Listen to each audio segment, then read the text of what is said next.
ওয়ালাইকুম আসসালাম। আপনাদের দোয়া দেওয়ার জন্য এসেছিলাম। আগামীতে আমরা আল্লাহর দিন এই নামাজ রোজার মতো প্রতিষ্ঠা যেহেতু ফরজ, সামনে ইনশাআল্লাহ কোরআনে কারিম যদি এবার সংসদে যায় এই দেশের মানুষের ভাগ্যের উন্নয়ন হবে, এটা আল্লাহর গ্যারান্টি। এতদিন আমরা মানুষের কথা শুনে বিশ্বাস করে ধোকায় পড়েছি, এবার আমরা আল্লাহর কোরআনের এই নিয়মটা মানলে আশা করছি ধোকায় পড়বো না।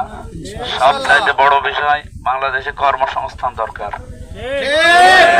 জায়গা এবং মানুষ হিসাবে বহু কর্মসংস্থান তৈরি করা দরকার। এইটা ইসলাম আসলে আমরা আগে গুরুত্ব দেব।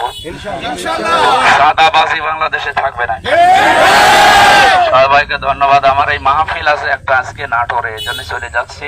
আগামীতে এই দুর্বাচারা বাজারে একটা মাহফিল নেওয়া আছে 1 তারিখে, ওই দিন কথা হবে।